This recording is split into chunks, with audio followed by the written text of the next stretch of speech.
Good. And give a huge warm welcome for Evelyn Yu!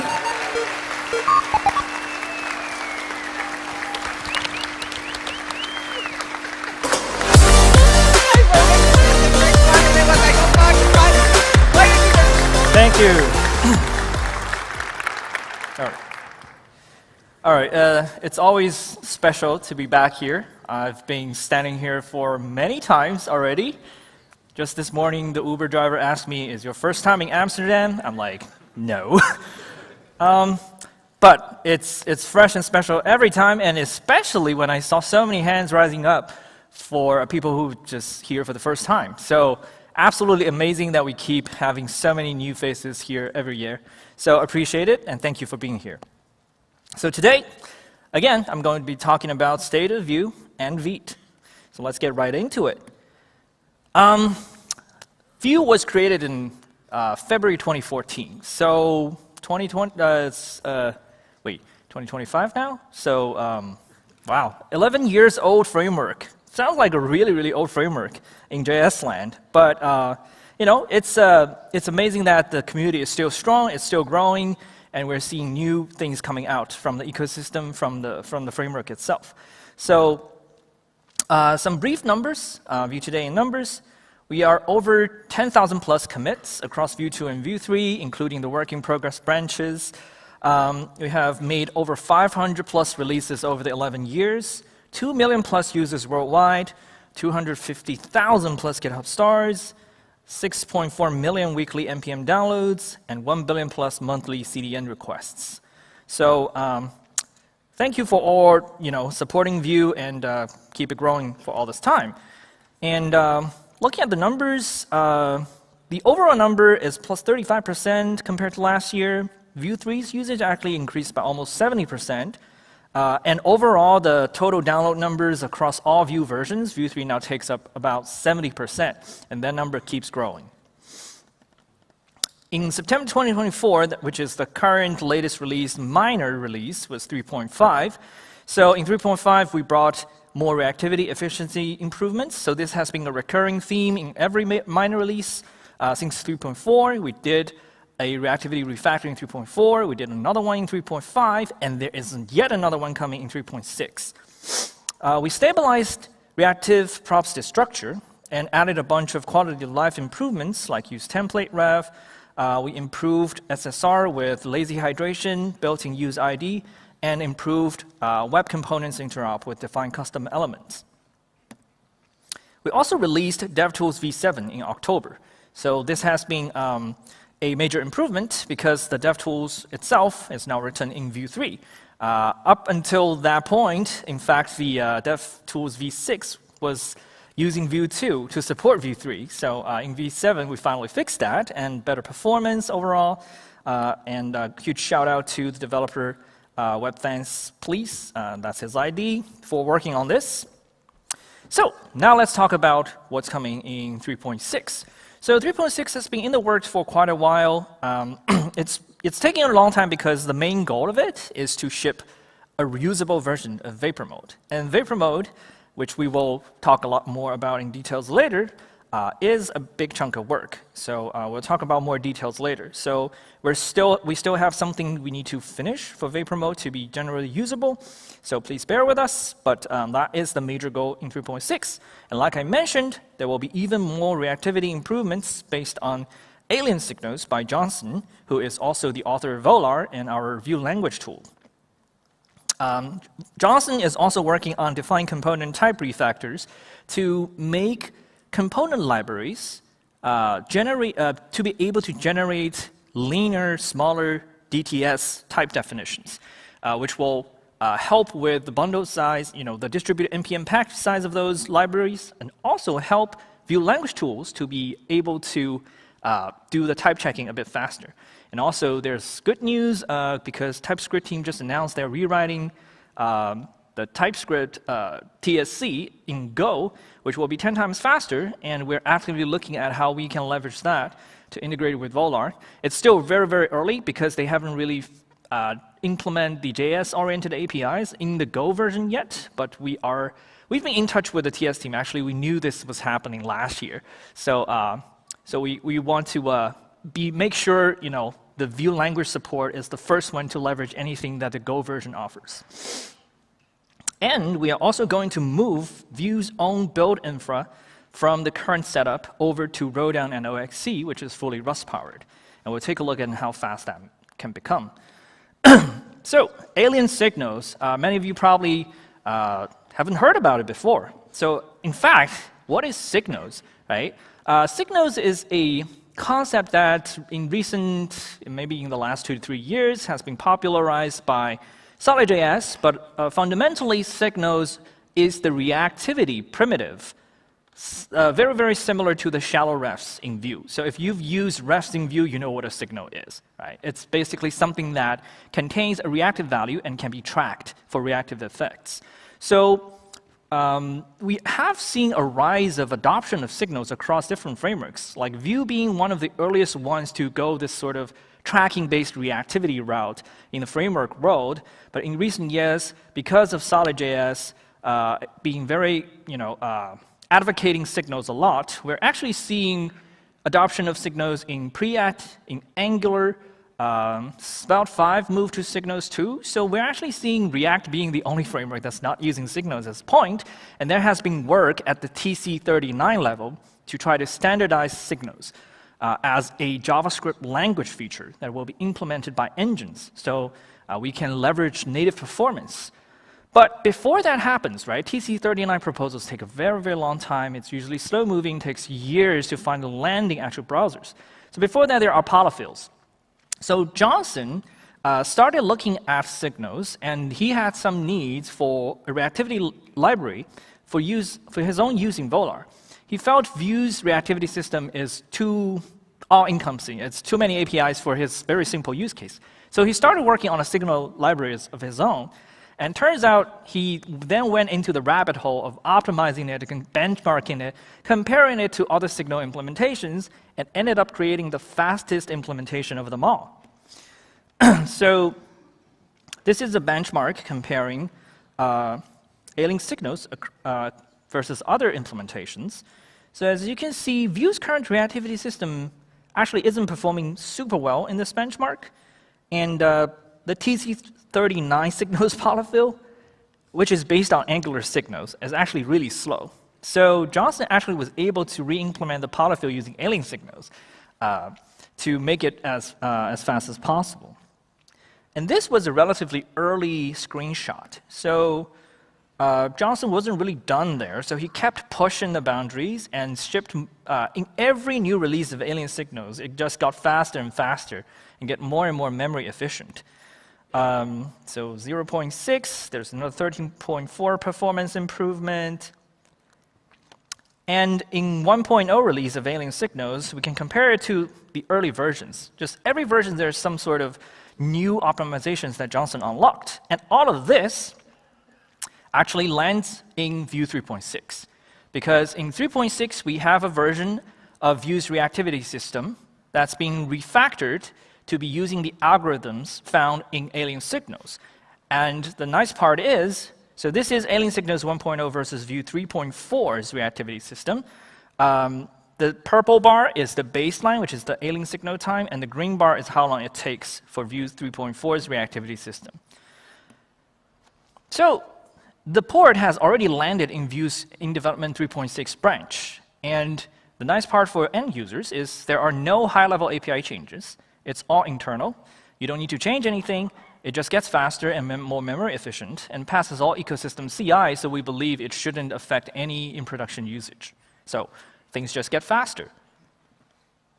And let's now talk about vapor mode. So where are we in terms of vapor mode? So I want to do a quick recap for those who are not familiar with the concept.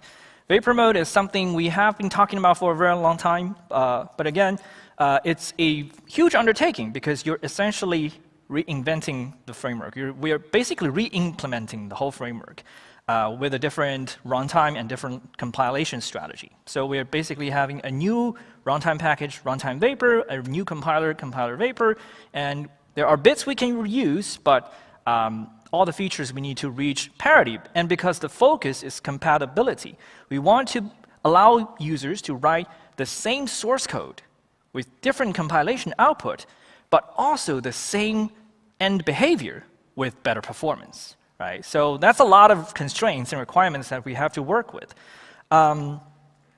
But this allows Vue users to keep using the familiar syntax and APIs that you use today without having to relearn anything new, but the framework just keeps getting better, and our rendering performance will be able to reach solid.js, which is kind of like the benchmark everyone uses as like the fastest framework nowadays, right? But as an 11-year-old framework, Vue has traditionally, people like no longer talks about Vue being like blazing fast, but Vapor Mode is essentially here to change that. So like I said, the biggest goal is we want to make it compatible with existing code bases. So initially, Vapor Mode will support a subset of today's Vue features. So if you use a single file component with composition API with script setup, we cover most of the same APIs, probably 95% at this point. But it will not be 100% compatible if you're using, for example, virtual DOM libraries. So we allow piecemeal migration without forcing you to rewrite your entire app. You can opt into Vapor Mode at a component level. So you can have just part of your app, which is probably performance sensitive, to be running in Vapor Mode, and you can also kind of control the exposure or the risk of such a migration. And then you can slowly migrate more and more parts of your app over to Vapor. So to give you an idea, on the left we have a single file component. This is the hello world that you see when you open the Vue SFC playground. Very simple. We have a single ref, and we have a text binding, and we have a vModel on an input. On the right, this is the current output, the virtual DOM-based compiler. It compiles something what we call a virtual DOM render function, which looks quite complicated, but in essence, its function calls to create a virtual DOM tree and return it. Most of the work actually happens after this render function is called. All it does is just creating the data structure. The heavy work actually happens at the runtime, where we have the virtual DOM diffing engine to look at a previous copy of the virtual DOM and the next copy of the virtual DOM and to try to compare them, right? So there's a lot of runtime code involved that's not in this screenshot. Whereas in this screenshot, what you see is the Vapor compiler output. It looks smaller. Actually, we omitted the part where the T0 and T1 are what we call template functions that just generates a piece of DOM using a string. So I missed out. I didn't include the part that shows what T0 and T1 looks like.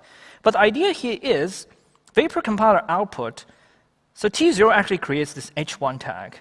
T1 creates this input tag. X0 is what gets a hold of this text node inside H1. And then we have it applies the text model. Then we apply what we call a render effect that takes message.value and applies to this text node, right? Very similar to the code you'd write manually by hand. If you were to use jQuery to do something like this, you'll basically be saying, document create H1, create input, get the text node, and then set up a reactive effect that always sets it to the message value, right? So Vapor compiler output is basically trying to automatically generate the code that you would write, optimized code you would write manually, as close as possible. And most of the work actually directly happens here. When you call this function, the rendering, the bindings, everything is already set up and done. Compared to the virtual DOM render functions, most of the work actually has to be figured out by the diffing engine. So this also allows Vapor's runtime to be much, much lighter. So for example, these helpers, like apply text model, render effect, those are all really lightweight. We don't have to implement a complicated algorithm to walk through virtual DOM trees and compare these things. But the compiler does get a bit more complicated. So this follows along Vue's rendering strategy evolution. So if you've been using Vue in the very, very early days, like in 1.0 days, Vue 1 actually used what we call DOM-based templating. What it did is, when you write templates in Vue 1, Vue actually instantiates the whole template as real DOM tree, and walk the DOM tree and find the bindings and just mutate the DOM in place. In 2.0, we migrated to, we re-implemented into a virtual DOM-based approach. In 3.0, we added a more capable compiler to generate more optimized virtual DOM render functions. And in 3.6, Vapor mode is essentially what, the next evolution of what Vue's compilation and rendering strategy will be. Okay, so we've been talking about Vapor mode for a long time. In fact, since probably mid last year, we got it. It's being worked on mostly by some of our team members, including XZZ, Kevin, and a few other contributors. So they got Vapor mode to a usable mode. Most work has been happening on the compiler side. But when we come to the performance optimizations, most of the work happened in Q3, Q4 last year. So the progress since then, first of all, we drastically optimized component instance cost. Right? We re-implemented how Vapor components handle props and slots. So now they are lazy computed. We're able to mount 100,000 component instances in 100 milliseconds. That's on my, granted it's on my M2 Pro and MacBook Pro, but still I think that's quite impressive. We also refactored the whole thing for maximum reuse of runtime core logic between virtual DOM and Vapor. So internally now we have a shared generic instance type. So there are Vapor component instances and VDOM component instances.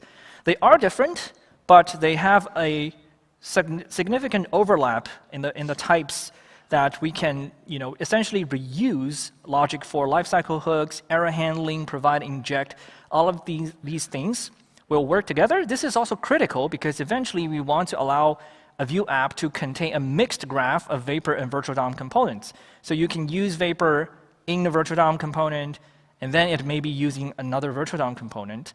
Right?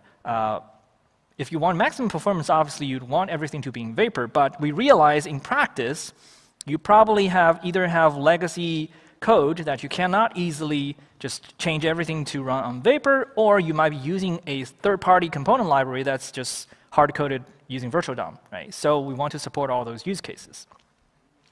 The nice thing here is because of the reuse, when we opt into Vapor mode in a virtual DOM app, let's say today you have a Vue 3 app, and you take one part, maybe one page of your application, you say, let's turn this into Vapor mode. The baseline size only increases by 3.5 kilobytes. Most of the large core logic is actually reused. So that's a very negligible increase on the total bundle size when you opt into Vapor mode, even within an existing VDOM app. And of course, if you use Vapor mode only, the baseline size is around like 10 kilobytes for an entire app. So we also fine-tune the performance. So this is probably the most exciting part because now we are actually beating solid.js and Svelte 5 in JS Framework benchmark. So this is probably the framework that everyone looks at when we talk about how fast is your framework, right? And in the past, we're not even showing Vue 3 and React in this graph because they're like, you can see the weighted geometric mean of Vapor is 1.07. I think Vue 2 is around like 1.25 probably, and React is like 1.4, 1.5. So there are variations when we run this benchmark. So in most cases, the number between Solid, Svelte 5, and Vue Vapor will be very, very close. It fluctuates a bit, but they're all on the same level now. So this is based on the work in progress branch, which we haven't published yet. So if you go to the JS Framework benchmark, there is an entry of Vue Vapor that's currently listed. It's based on a very, very outdated version, so that number doesn't count. We'll update that when we have a final release in 3.6.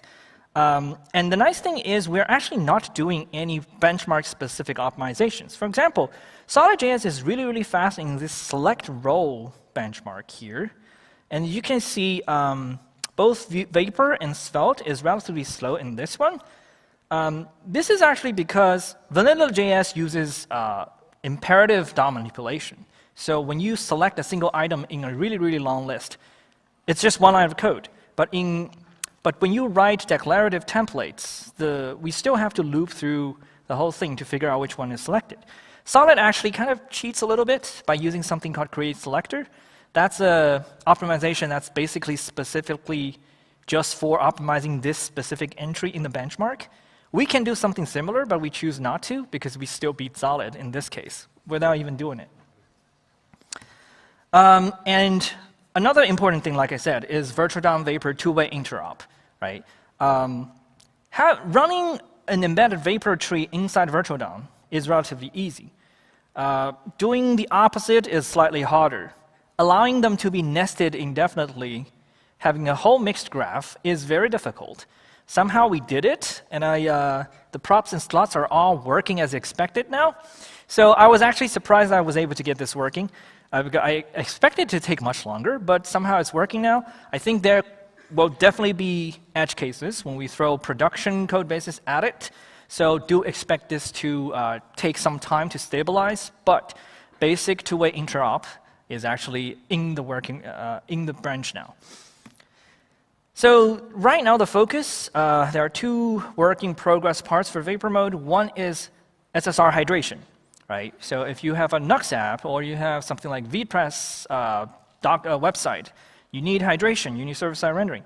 The good news here is we are able to reuse the exact same server render output across virtual DOM and Vapor mode. So the server rendering part doesn't change at all. We do have a different compilation strategy when you compile a component for server-side rendering. So that part is actually consistent across Vapor and virtual DOM. So both the runtimes will be able to hydrate from the same server output. And we got basic cases working already. But we do need a few more tweaks and tests to cover some of the edge cases. And then there is work in progress of the transition component. This is also largely working. It's now working with vif, vshow, has like in, out, and out in modes. But again, we need to write more tests and then try it in some real cases and see how stable it is. But both of these are making really good progress, and we should have them completed in the next month or so. And finally, some of the rest to-dos are async components. We don't expect this to be super complicated. The complexity probably is how async components work with hydration, but they should not be more complicated than the virtual DOM counterparts. And then we have other built-in components, keep alive, suspense. Suspense will probably be the last piece for Vapor mode. But keep alive should be relatively straightforward. So we'll tackle that after the transition part is done. So how do we get access to Vapor mode in 3.6? So when 3.6 is released, you upgrade your Vue dependencies. Nothing changes if you don't do anything. But you can start opting into Vapor mode per component using script Vapor or script setup Vapor. You can omit setup because Vapor assumes you're using script setup. And you can create a Vapor-only app with the new Create Vapor App API. So when you create a Vapor app, it actually requires the whole app to be Vapor-only. This allows you to drop the entire virtual DOM runtime from your code. So the bundle will be much smaller. The downside of this is if you use a third-party dependency like Vuetify, which is virtual DOM-based, you won't be able to run those in a pure Vapor app. So you will have to use a traditional virtual DOM app, but you can mount your root as a Vapor app and then only use virtual DOM dependencies. That also works. Features likely won't be supporting 3.6 yet because we don't want to block it for too long, is keep alive suspense. OK, so we're also going to, in 3.6, we're going to be shipping Vue itself being bundled by Rolldown and all the TypeScript transformed by OXC. So in terms of how much faster that is, so here's a basic comparison. In 3.2, that's like quite a few versions ago, we were using a really old setup where we're using rollup with the TypeScript plugin, which goes through TypeScript itself, plus Cursor, which is a JavaScript-based minifier. Then we use TypeScript TSC itself to generate the definition files, use API extractor for bundling. That whole process takes almost 2 minutes. That was painful. I remember those days, right? So in 3.5, I was like, I've had enough of this. I want to refactor it. So we migrated to rollout plugin ES-Build using SWC for minify and everything. And that got us much better, almost around like 8.5 seconds, which is today how the code base is built. So I essentially, every time when I'm trying to make sure everything is properly rebuilt, I run build, and I will sit there and wait for 8 seconds. Okay, still annoying, right? So in 3.6, we're going to use Rolldown and OXC. And that whole thing, including type generation and bundling, takes around 1 second. In fact, I think when I did this benchmark, we're still using a separate minifier, OXC minifier through a plugin. So I think today, if I use the latest version of Rolldown with the built-in OXC minifier, it should take less than a second. So that's much, much better, right? I don't even need caching anymore. I can just like rebuild the whole thing every time I want to, and it still be fast enough. Okay, so there's also the upcoming Vue language tools 3.0. Johnson is already working on a preview of version of it. The focus of Vue 3 is really instability. So we know, when we released language tools 2.0, the main goal was to get rid of the hybrid mode, use a single instance of language server to make things more efficient, but it also brought a bunch of stability issues, mostly because we're using some pretty cutting-edge APIs, and VS Code and TypeScript, there are so many moving pieces, so things can just get stuck or get broken from time to time. So the focus of V3 is really improve the stability, making sure when you open files, it's always properly working. And there's looking in the horizon, we are probably also going to be looking at how the Go version of TypeScript can make the whole type checking experience of Vue components much better. Okay, and then there's this interesting thing. So TikTok recently open sourced a project called Lynx. Lynx is this kind of like React Native, but it's actually framework agnostic. TikTok has been using it internally for years, and probably 4 to 5 years now. And they just recently open sourced it, and people have been asking for Vue support in Lynx.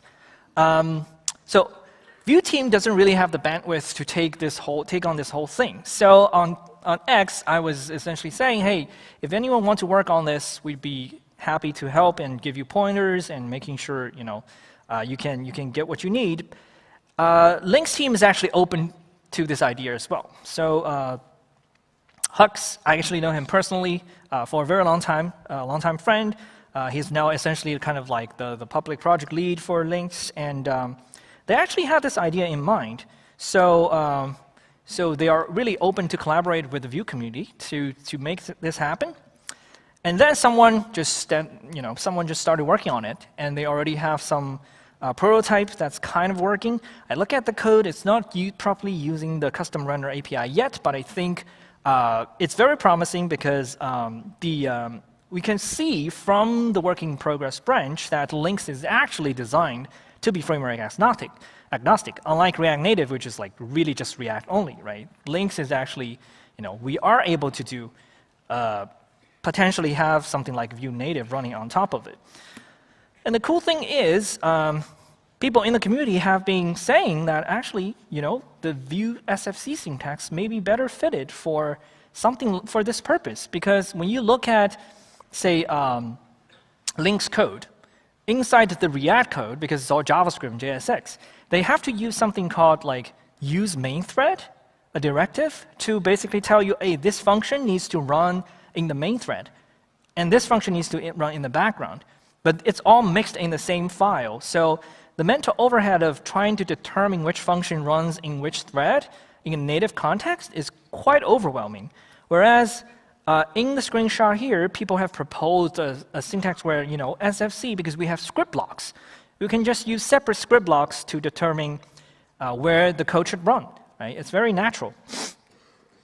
And a lot of people are really interested in seeing this in action, because they do feel like, look at this. This is actually really nice if you want to have high performance mobile applications implemented using web technologies. But at the same time, you have concepts that's, it's necessary to ensure high performance. You want to separate the computation between the main thread and the background threads. OK, so that's it about Vue. I think Vapor Mode and potentially Vue Native will be really exciting to watch in 2025. And let's talk about Vite and also the work we've been doing at Voice0. So the big picture here is Vite being the centerpiece that we're seeing in the past few years. It started in the Vue community, right? But we made it framework agnostic, and we now see almost every meta framework in the market except Next.js. So Next.js is the only one not on the hype train, but everyone else has jumped on the Vite hype train. So Remix moved over to Vite. Angular uses Vite in the step server. Actually, Angular team is interested in looking at Rolldown for potentially, use Rolldown in their build pipelines. And alongside Vite, we also have Vitest, which is quickly replacing Jest as the de facto test runner for Vite applications. And I think a lot of people are using Vitest even if they're not using Vite, right? Because it's just that good. For example, I think Lynx's repo actually uses Vitest. And then we have, so underneath Vite, what we're working on at Voice0 is mostly OXC and Rolldown, right? So these are relatively lower level. The goal of OXC is really to have this unified and standardized pipeline, lower level utilities, like all the way from the parser to transformer, minifier, resolver, these things that we typically need not just in a single place, right? Because think about it. Your bundler needs a parser. Your unit test runner needs a parser. Your linter needs a parser. And if you look at your stack nowadays, ESLint has its own parser, has its own ASD format. Rollup uses a different parser with a different ASD format. ESBuild has its own parser with a different ASD format. So today in our stack, we have all these fragmented pieces of tooling that all have to kind of do the same thing, like parse, get an AST, transform, generate code, but they're just not working with one another. It's like black boxes. So you let one tool handle this, it pipes out a big chunk of string, pass it into another thing, and it's inefficient. There are inconsistencies. You have to configure different things repeatedly for the same thing, the same things. It would be nice, and the goal of this whole endeavor is we want to have a unified system to handle all of these things. So we use the same ASD format, the same parser, the same module resolution logic, the same transformer, so that you configure everything once. For example, having Vite configuration as your source of truth, and everything else just works, right? You no longer need to worry about ESLint not understanding some custom things you did in your build config. You no longer need to worry about your test runner doesn't understand the aliases you've configured in your bundler. They should all just understand each other and work together. And that's the vision we're working towards. Right? So the progress here, OXC, we've already completed the parser, the linter, the resolver, the transformer.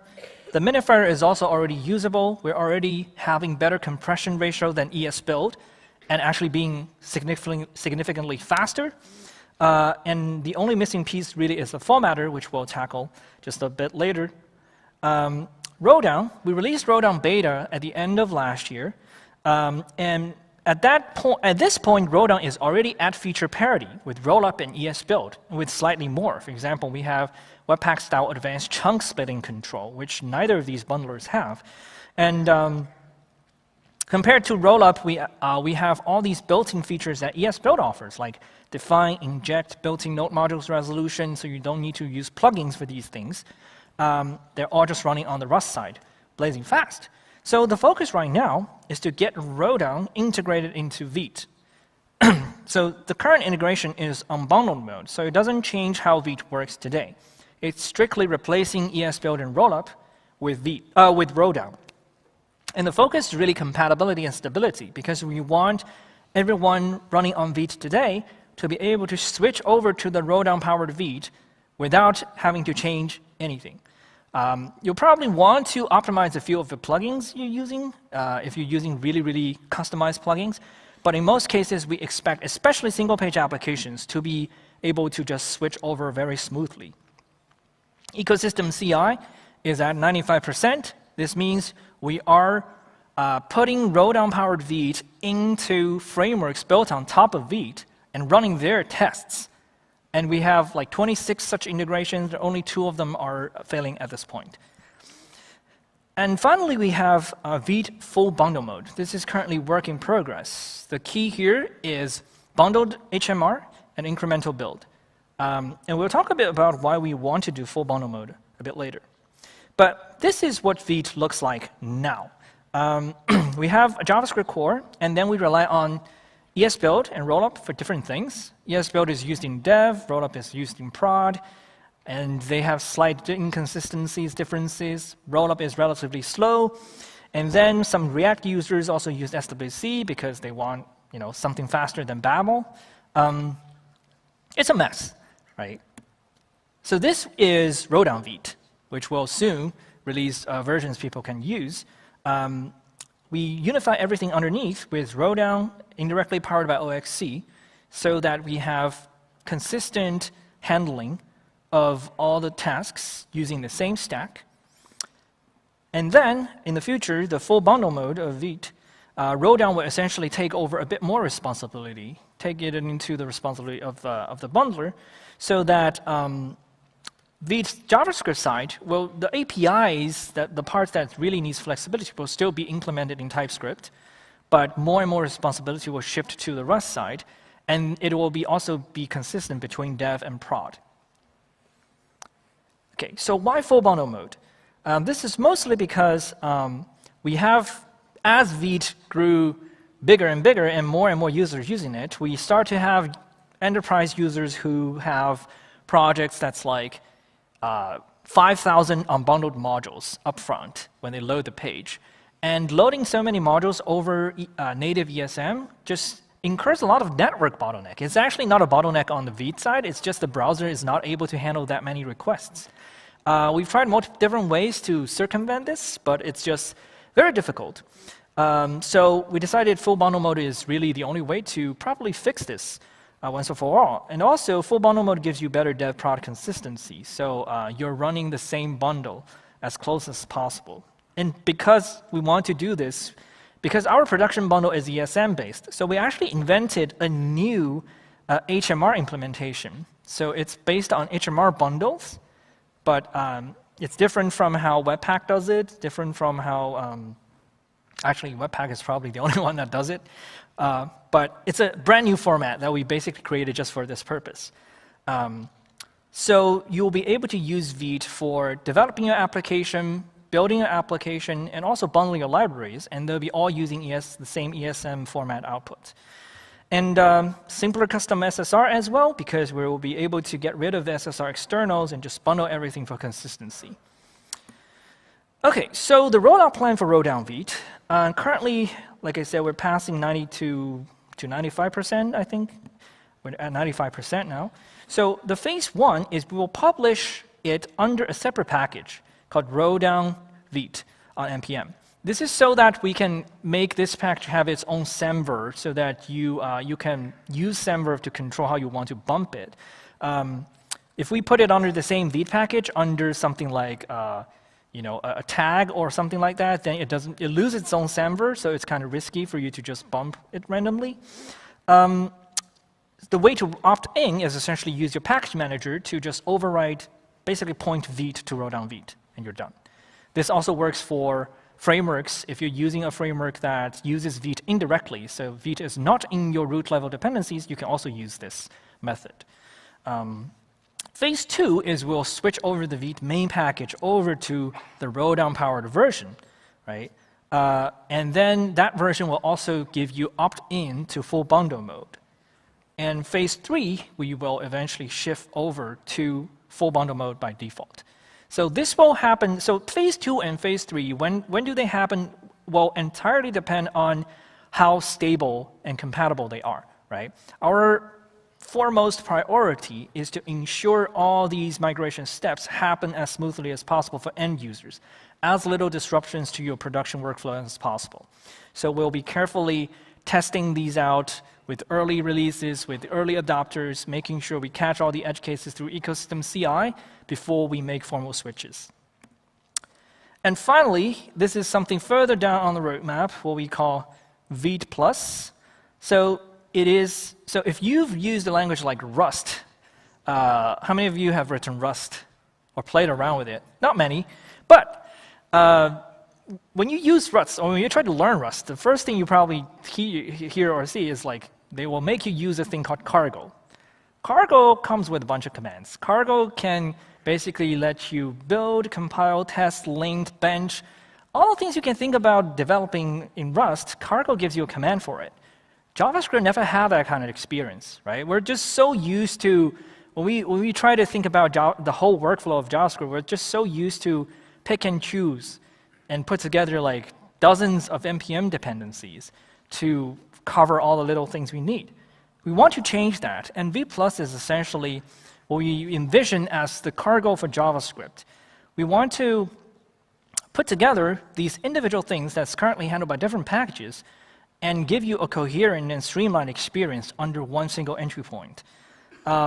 So this is obviously a much larger endeavor, which is what Voice 0 will be focusing on for the rest of 2025. And we hope we can get a version of this to be usable in your hands by the end of 2025. So please stay tuned. And that's it. Thank you.